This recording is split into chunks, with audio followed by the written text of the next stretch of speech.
So I'll call the meeting to order. We'll call the Planning Commission to order. Item number A, approve order of agenda. I'll make a motion to approve. Second.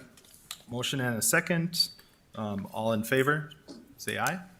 Aye. Any opposed, same sign. I do have a couple announcements. The following items on the agenda are continued to August 3rd, of 2021 of Planning Commission. Item number 1, the proposed conditional use permit to allow residential use in a commercial zone at 5652 36th Avenue South. And item number 4, the proposed Dakota Air Parts Edition subdivision located at 2505 39th and a half Street North. So there's no presentation today by staff on these items and no action will be taken by this commission today. I'm just going to ask if there's anybody here that was planning to speak on number 1 or number 4, please let us know. If not, we'll move on to the minutes. Everybody had a chance to look at the minutes. Are there any corrections? Otherwise, I'd take a motion to approve. So moved. There's a motion Second. and there's a second. Do I have to do roll call on minutes or is that just a voice vote? I don't remember. All in favor, say aye. Aye. Any opposed, same sign. Motion passes. Thank you. Item number C, brown bag luncheon. There's no brown bag in July, so stay tuned for next month. Item D, the public hearings. Number 1, again, was continued, so we'll move on to number 2, a hearing on the application requesting a growth plan amendment on lots 3 and 4, block 1 of the district of Fargo 4th edition. And Kylie? Good afternoon, Commissioners. Item 2A, B, and C is titled the District of Fargo 4th Edition. The representatives is Enclave Development. The applicant, Larry Scheffler, is seeking approval of 3 entitlements, a major subdivision, growth plan amendment, and zone change to accommodate future commercial and residential development. The major subdivision, entitled the District of Fargo 4th Edition, would plat the subject property into 11 lots and 2 blocks. The subdivision will also dedicate public right-of-way to be known as 37th Street South.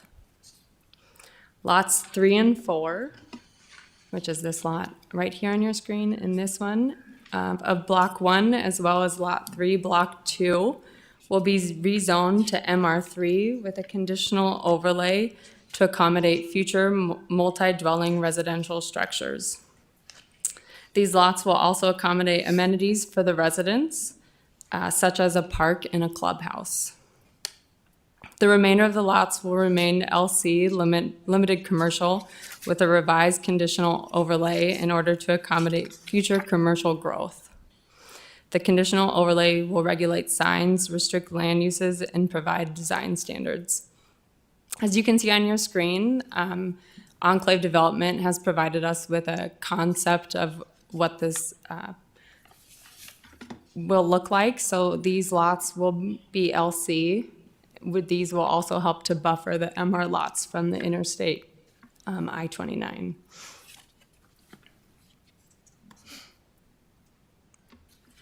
Here's some images of the lot as it currently exists right now is vacant. And then there's also WAPA power lines that run through the site. The proposed growth plan amendment would reclassify the middle portion of the subject property to the medium to high residential for future land use classification. Staff has received 2 general inquiries on the property. Staff has also held a growth plan meeting with the developer. No inquiries were made at that time. Staff is recommending approval of the application. If you have any questions, I'd be happy to answer them. Thanks, Kylie. Is there any questions for Kylie? I'd like to ask, was that public meeting well attended? We did not have anyone attend that meeting. Okay, all right, thank you. If there's no other questions, we'll open up the public hearing. Does anybody here wish to speak in favor or against? Anybody here want to speak on this item? No one's here to speak. We'll close the public hearing And the commission, what's your wishes? Oh, there's Enclave right there.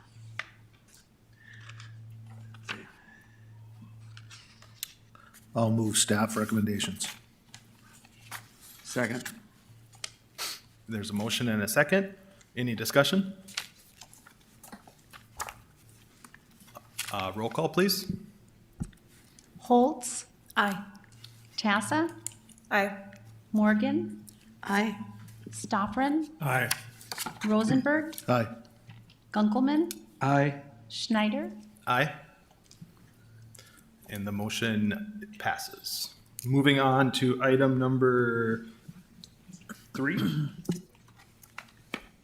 Hearing on application requesting a growth plan amendment on parts of section 3, 4, 10, 15, 16, and all of section 9, township 138, north, range 49 west of the 5th meridian, Cass County, North Dakota. And we have Aaron. Thank you and good afternoon. So as you just mentioned, item 3 on your agenda here is a proposed growth plan amendment for the area that we kind of refer to as the Southwest Pond area now. This growth plan, I'll just note, is in follow-up to item E1 on last month's agenda. We kind of gave you a little bit of a preview of what we would be presenting here this month. And so the subject property that we'll be talking about here today is generally located south of 52nd Avenue, southwest of I-29, east of Veterans Boulevard, and then north of what would be the 88th Avenue South alignment. This is a staff-initiated application or request for growth plan amendment. So there's no applicant. And before I jump into some of the details on the proposed growth plan amendment, I will just provide a little bit of background here. Really about 2 years ago or so, city staff started working with Houston Engineering on a stormwater master plan for this, what we refer to as the Southwest Growth Area, which is the area of the subject property just described. And this area is unique in that it is really the first time that the city is taking the lead in development of a regional stormwater pond for a large area like this. And as part of that stormwater master planning effort, one of the things that was included was an analysis of future land use assumptions for the purpose of calculating some of the stormwater capacity needs in this area. And so this effort was largely led by City of Fargo Engineering Department, and the Planning Department assisted with some of the land use assumptions. And as we were going through this activity, we were also seeing a lot of development pressure, or starting to see some more development pressure, I should say, within the study area. And so we thought it would be worthwhile to take a deeper dive into some of the land uses in this area, just recognizing that the future land uses for this area were really established about 14 years ago with the adoption of the 2007 growth plan. And so we were able to tack on kind of a future land use map update to the scope of work for the stormwater master plan here. And so what's being presented today is really a result of that effort. And we do have, I should mention too, Nathan Barboom with the engineering department, who has really been spearheading this effort on behalf of the engineering department if there are some technical questions regarding some of the stormwater infrastructure here.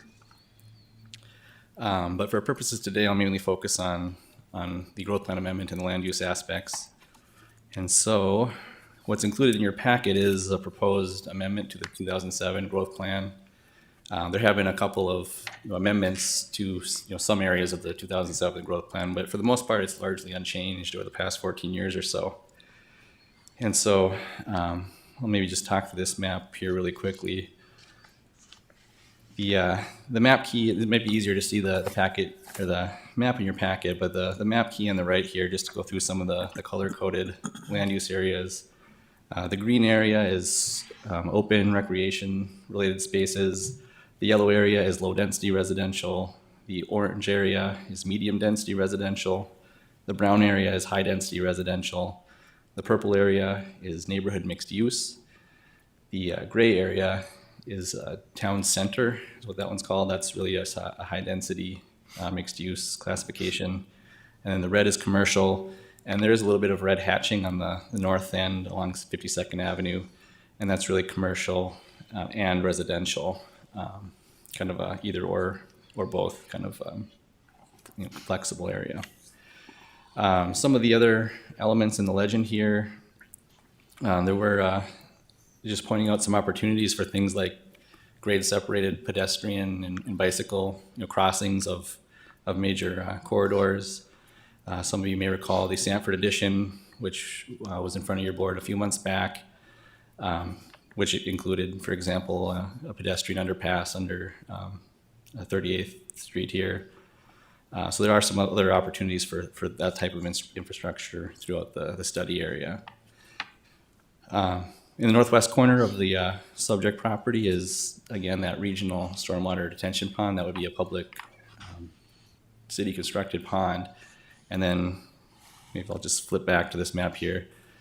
These lines kind of reaching out from that regional pond are intended to show or represent open ditch stormwater conveyance channels.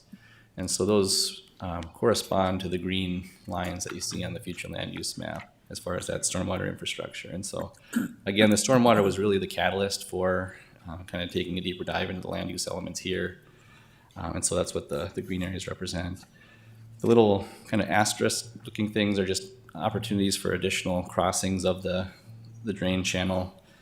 You'll see the dashed lines along the section lines are representing arterial roads, and there are some smaller white dashed lines that are kind of hard to see, but representative of the collector network in this area. So that's kind of a high-level summary of the map itself. There are a couple of notations on here as well that are worth pointing out. One is just that there are no school sites shown on the land use map, but it is there will be need for school sites and different neighborhood parks and things like that will be needed in this area, even though they're not necessarily reflected on this map. They're not intended to be excluded by any means. So that's just kind of a highlight of how to read the map.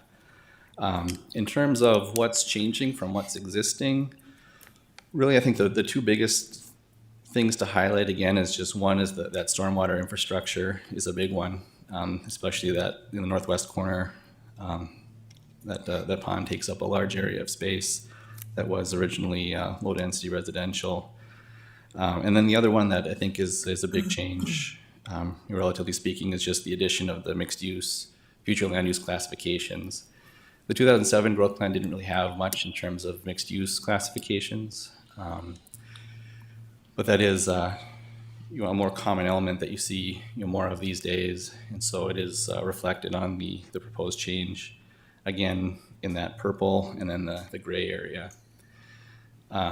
Something to note too about that town center future land use classification, which is that gray area. That's really something that comes from the vision of the Go 2030 comprehensive plan. Go 2030 envisions a number of kind of these walkable mixed use centers throughout the city. And that's really what this is trying to show. And so one of those big changes that has really occurred since 2007 when the original growth plan was adopted was the adoption of the Go 2030 comprehensive plan in 2012. And so one of the things that we were trying to reflect with this proposed update is some of the key themes and major initiatives of the Go 2030 comprehensive plan. So there is an intention to be a little bit more dense in terms of some of the residential land uses.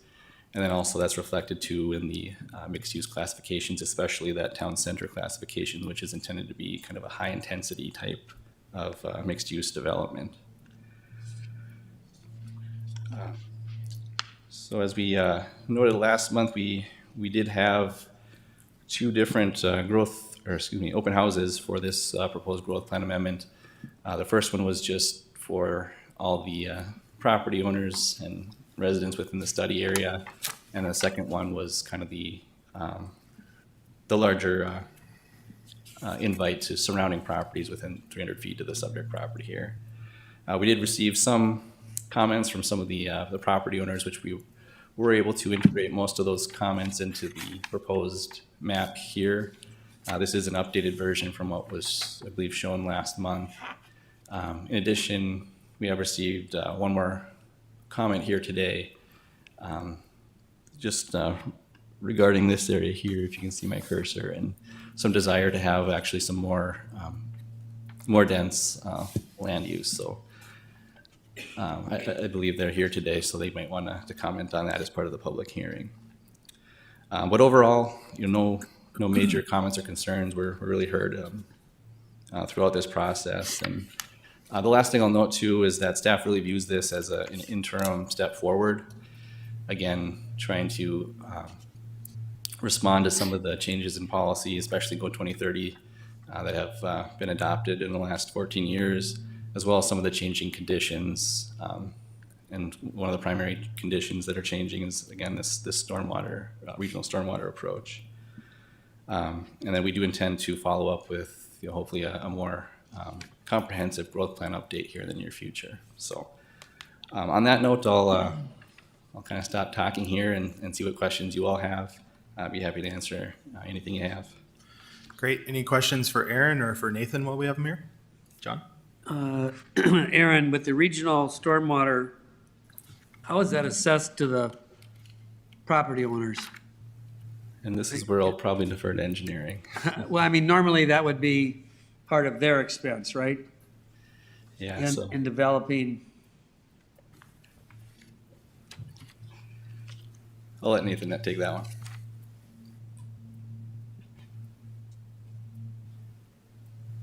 Yeah, great question. This will be assessed to the benefiting property owner. So this service area is basically encumbered, well, it's the red box on the screen here. So it's east I-29, west of Veterans Boulevard, quarter mile south of 76th Avenue, and then up to the south side of the Pines area is kind of the rough boundary. So as this continues to get built out, it'll get special assessed to this entire area as benefiting properties. okay. Thank you, Nathan. Any other questions? Nathan, what's this town center issue? Is there, I mean, what's the flexibility there? Is the landowner comfortable with doing this? Or, I mean, how much flexibility do they have to convert it to commercial or whatever else is happening? Yeah, that's a good question too. So maybe just to start to answer your question, generally speaking, the future land use map is intended to be, general in nature, and so these aren't intended to be definitive, boundaries or lines that have to reflect exactly what the future zoning will be. It is intended to show kind of, thematically show transitions in land use from one area to another, and so when we do get a request for a rezone, the future land use map is one of the things that we look at to consider when we present to you all as part of a zone change. And so when it comes to the town center, this is a newer concept, and so we don't currently have a zoning classification, for example, for town center or for a high density mixed use zoning district. And so another thing that we hope to be working on in the near future is an update to the land development code. And with that update to the land development code, one of the things that we would be integrating into that process is using the Go 2030 comprehensive plan, for example, as some of the guiding influence in that process. And so, presumably we may have a zoning district in the future that could speak to that, or could reflect some of that high density mixed use concept. But the current landowner, I believe, is the Park District. I think Sanford is working with the Park District to acquire this property here. I don't know that they have any plans right now to have anything, mixed use or high density. But in speaking with them, they didn't have any definitive plans on what that future site might look like. And so this is really visionary in nature, trying to, plant that seed, if you will, for consideration. As you all know, we see growth plans, requests for growth plan amendments as well, such as the last item on your agenda here. I have one more question. Aaron, I also see that, we're at 52nd now for commercial, and I don't see very much commercial at all on 64th or 76. Was there any consideration? I mean, I see mixed use, but I mean, where are we gonna put the small retailers, the grocery stores, and those kind of things? I mean, every mile or whatever it is, we're gonna have a lot of people down here. Where's the plan to put those in? Yep. Yeah, so I'll just flip to the comparison here. So there is probably a reduction in straight commercial land use classification, and the intent would be to have commercial within those mixed use areas. So all the purple areas on the map, kind of the concept or the idea would be, ground floor commercial with residential above is kind of the basic concept for those mixed use areas, for example. But it still wouldn't work for small retailers. I mean, medium, there's still gonna be small box retailers that are 5,000, 4,000 square foot, grocery stores. I mean, there's gonna be a need for that down here, and I see just a couple spots. It seems a little light for that kind of work, because you're not gonna put a grocery store underneath residential. I mean, it doesn't work. I mean, not a full store. Yeah, And I don't think strip malls are going away. I mean, they are, but they're slow right now. But I mean, at some point, we're gonna have strip malls again.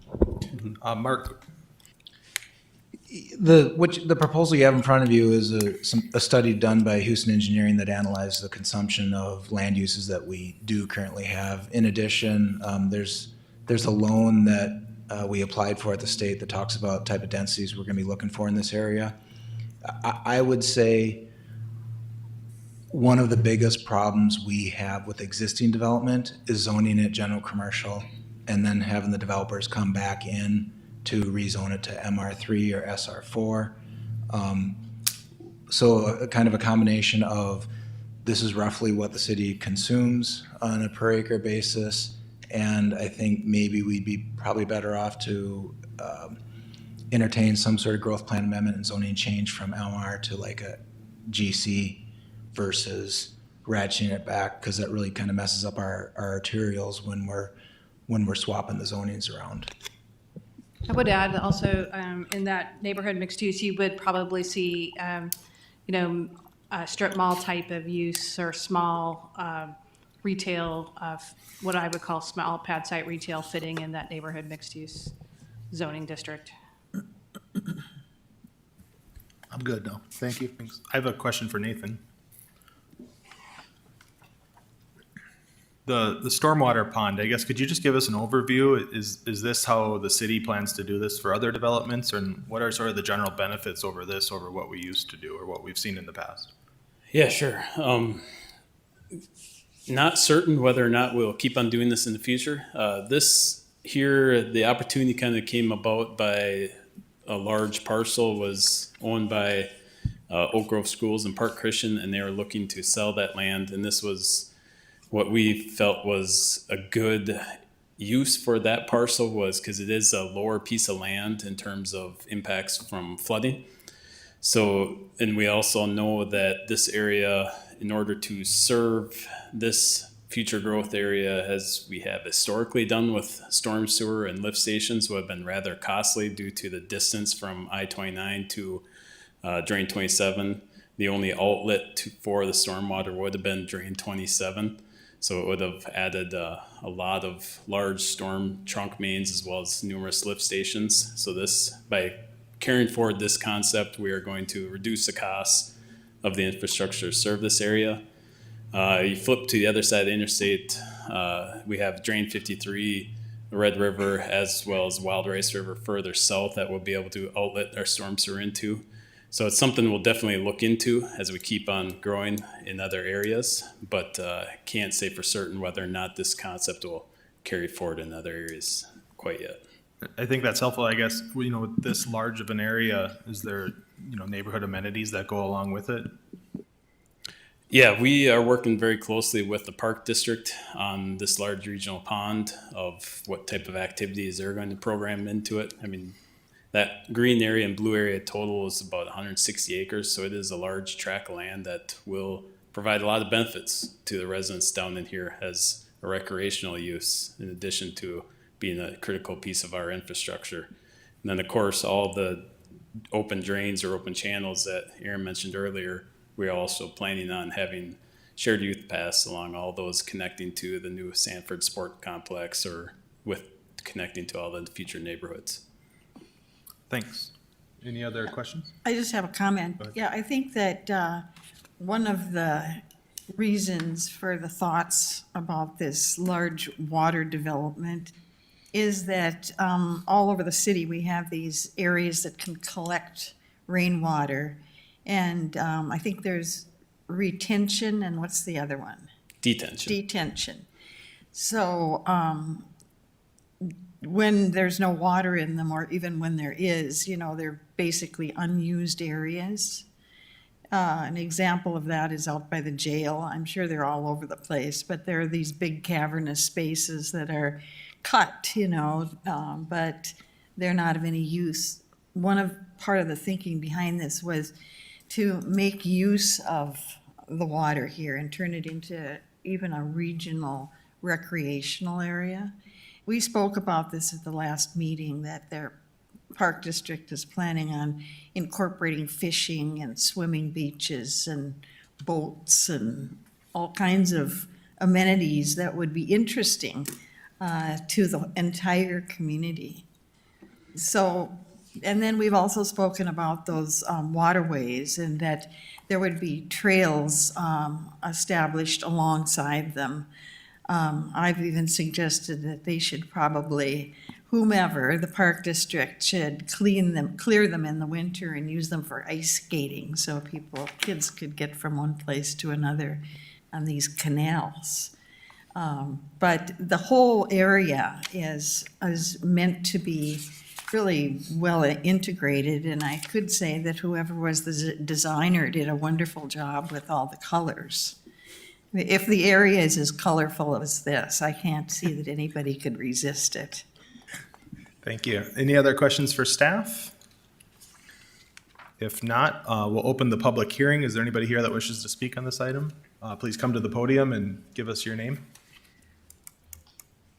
Yeah, Commission John Eunice, Eagle Ridge Development. I just had I have a few questions, and I can deal with staff afterwards, but I just had a quick question on these drains. And, just looking at the map that was proposed, I want to know, how fixed are these areas? How wide of a drain are you anticipating? And how does that integrate with on-site detention requirements and park dedication and those types of things? It looks like these are fairly substantial swaths of property that go through there, and I think it's a great idea. But I'm just curious as to how that all kind of plays out. And I think we're okay answering a couple of questions if it's pertinent to the item. So if you know the answers, feel free. Yeah, and I can certainly ask staff later. I'm just looking at the map. You look at how wide the drain 27 is up there. It looks like there's the equivalent of 3 drain 27s cutting through the south side of the property. So that's maybe more of a representation question. So.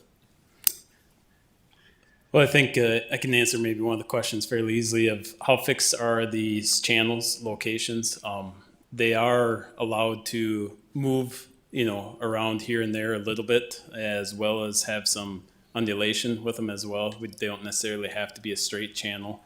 That's things that we'll work through with the developers as they come forward, try to make sure that these fit within their plans as best as possible. And we are keeping them to a minimum width as much as possible. It is going to be a large open channel, absolutely. But when you look at the costs of the size of storm sewer we have required there, have been rather significant. And then there's also benefit to the benefiting land by not having individual ponds anymore for this area and having these open channels extend to the areas that we are. They won't be required to have any ponds, control their rates. That the stormwater pond serves all those needs, including the water quality needs. So historically, how they would have had to have individual ponds on all there, as well as control their rate of release off of their sites, these channels eliminate those requirements. Thank you. Is there anybody else that wishes to speak? Please head to the podium. Let us know your name. Austin Morris, Enclave Development. And I'll be speaking primarily about the 45th and 64th piece of property west of the Sanford addition.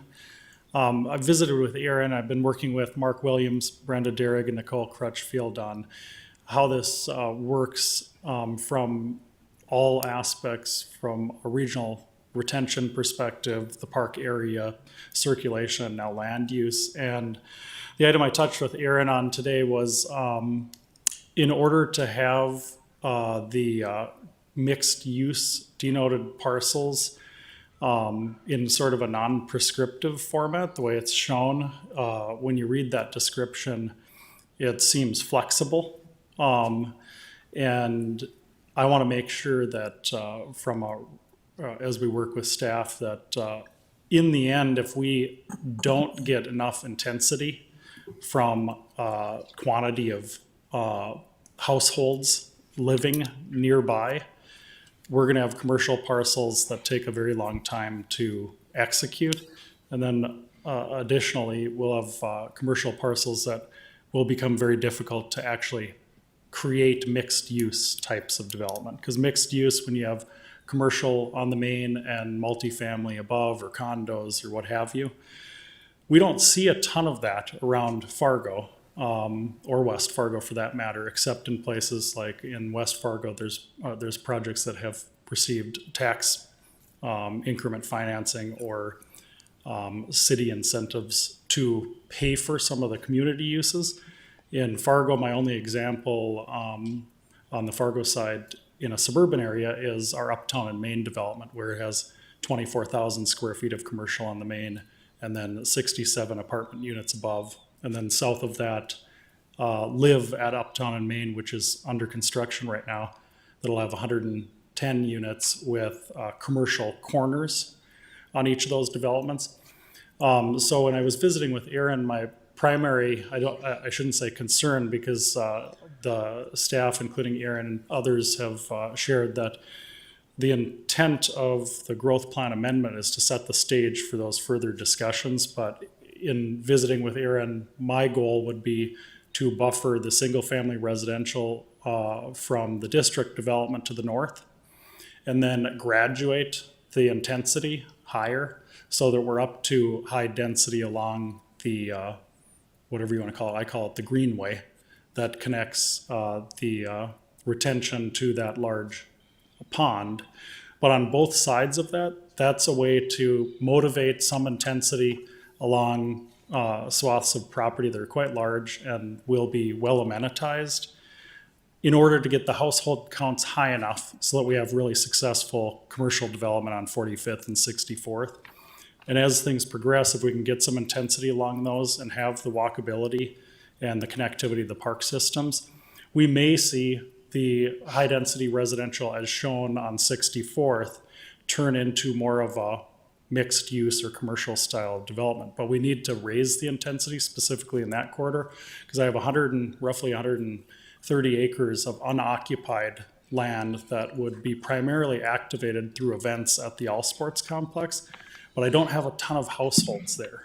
We have more households to the south of 64th, but in order for that 64th, 45th, and even 64th heading west toward the pond, in order to have some intense commercial development, we also need to grow household count so that it's successful for aspects of getting a nice mix of single family, nice mix of medium, and then buffered by medium to get to the high density along those. So that was just the feedback I wanted to provide.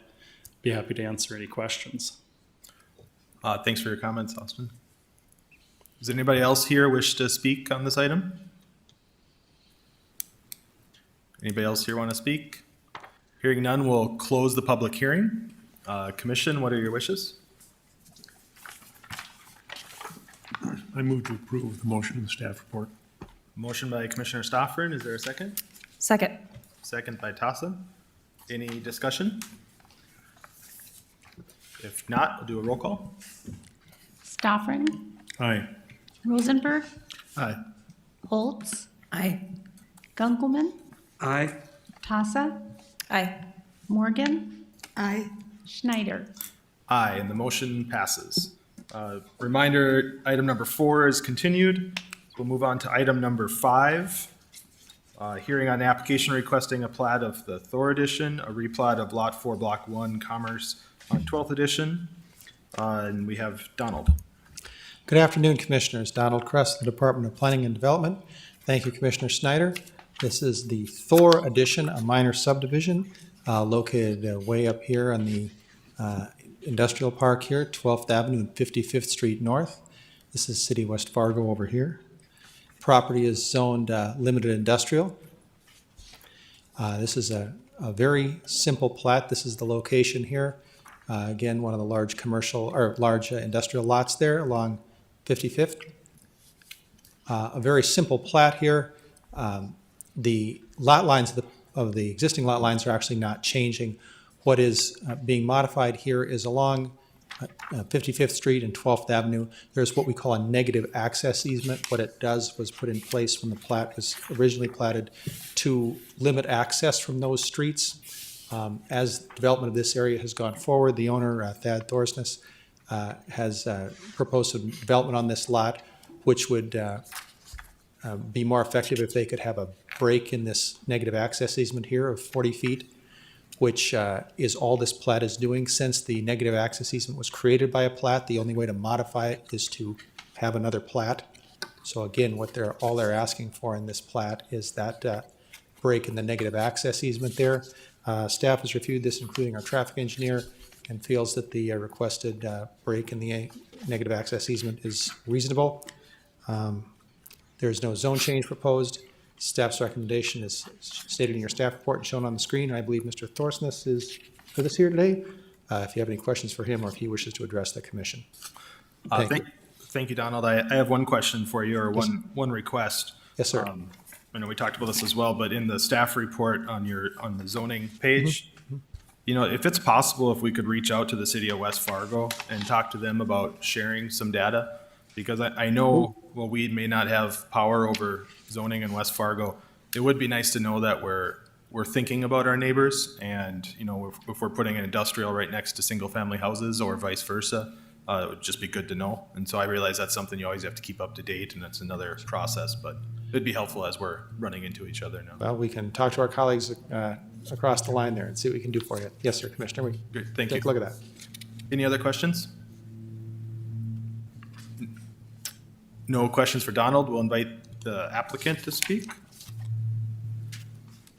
If you'd wish to speak, if not, we'll just open the public hearing. And anybody else would like to speak on this item? If there's anybody else that wants to speak? If not, we'll close the public hearing. And Commission, what's your wishes? I'll move staff recommendation. Second. We have a motion and a second. Any discussion? Seeing none, we'll do a roll call. Morgan, Aye. Tassa, Aye. Gunkelman, Aye. Foltz, Aye. Stoffren, Aye. Rosenberg, Aye. Schneider, Aye, and the motion passes. Item number 6, a hearing on the application requesting a plat of University South Edition. It's a minor subdivision, a replat of portion of Lot 1, Block 2, Oak Manor First Edition to the city of Fargo. And we have Donald again. Thank you. Thank you, Commissioner. As you see, 2 names on the staff contact, there are new planner, Adam Martin did a lot of the work on this one here too, so I'll make sure he gets credit for his work on this. This is the University South Edition, often referred to as the Kmart site, from the large Kmart that's been here for many years, many decades, most of my life. What is proposed here, so again, here is South University Drive, I-94, 26th Street South, Oak Manor Avenue, the hotel, again, that's been there under different names for many years. The property is zoned LC Limited Commercial, no zone change is proposed by this plat. And all this plat, and here's some visuals of the area here from a couple of days ago. Mr. Martin took those there. So what's proposed here is simply a 3-lot subdivision. Again, no zone changes proposed. There are 2 lots here, and then there's a 3rd large lot here. The developer, Austin Morris, is with us this afternoon here. He might be able to talk to you about some development on there. But again, we're just looking at a plat here. Very straightforward. There's an access easement that provides access to these two lots here. They'll still, all the existing accesses from University Drive and Oak Manor Avenue will also remain. You'll see those on the, they'll blocked out by the boundary there, but you can come in here and back here. There are some residential properties here. They are not part of this subdivision. They are separate from that. Staff did receive and respond to a few inquiries on this. There was no opposition, just some inquiries. Additionally, right before the meeting here, Mr. Morris was able to talk to some neighbors and answer some of their questions as well. So staff's recommendation is stated in your staff report and shown on the screen. That concludes staff's presentation. And again, the developer is with us this afternoon if you have any questions for him. Thank you, Commissioners. Thank you, Donald, and thank you, Adam, for your work on this. Any questions for either of them from the commission? Go ahead. Oh, not for Donald, I'll wait. Okay. Any other questions for staff? If not, we'll open the public hearing and invite the applicant to come speak.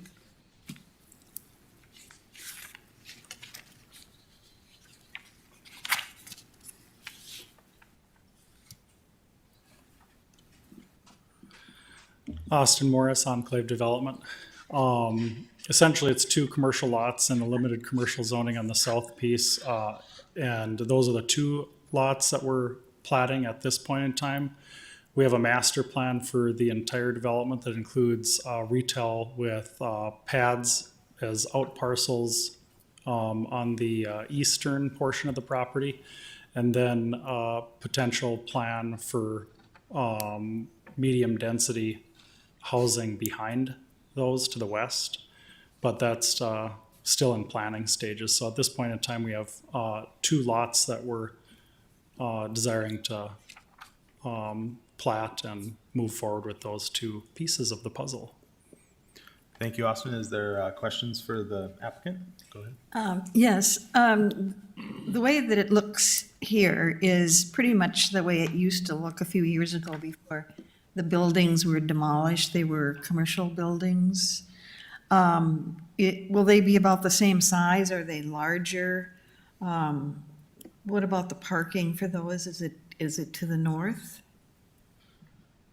So the eastern building, I mean, each of the individual lots will have to comply from a parking standpoint based on the zoning for both lots. And then any development done north of there will have, likely have some shared parking amongst the parking area that serves all the other properties that will go here. But currently on these two, they will have to comply independent of the north plat. Yes, ma'am. They'll go through site plan review when the buildings are proposed. Yeah, do you have an idea of whether the facades will face north or south? The facade of the west lot building would be facing south, and the facade of the east building would be designed so that all sides are meeting the standards of the development code. So that would be kind of like a pad then too. Yep. And how many of the pads are you proposing at this time or envisioning? The current plan with these two is these two would be the southernmost out parcels, and then to the north, there's an anticipated probably 3 pads to the north along University Drive. Do you have a schedule for when you may be demolishing the old Kmart building? Close. I would say we'd start demolition next spring. Okay, thank you. There's been quite a bit of concern about activities there, and several people have come to me and said, really hoping that there's not gonna be a lot more residential development in terms of apartment buildings there, because there's been so much trouble, crime and negative press coming out of the apartment buildings that are further to the west there. Is that something you've thought about? Yeah, I think when you look at this development, based on our master plan, which we'll bring forward at a later meeting that will show all of the remaining uses, the fact is a vacant big box is never good for folks because it encourages nighttime endeavors that aren't positive. I know that after this development will be completed in a Class A fashion, that we'll see this situation clear up. Are there any other questions related to the replat?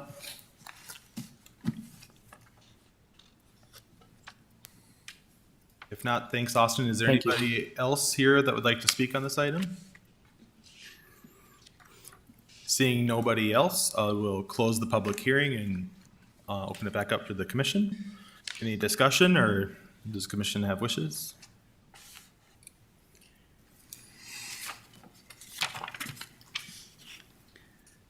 Is this time to make a motion? Yes. Okay, I'd like to recommend that we approve the motion as to the recommendations of staff.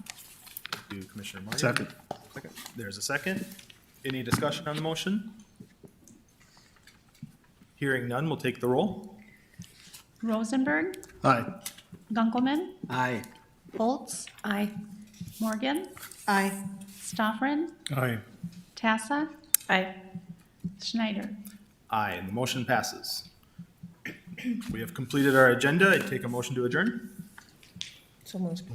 There's a motion and a second. All in favor, say aye. Aye. Aye. Motion passes. Thanks, everybody. Thank you, Commissioners.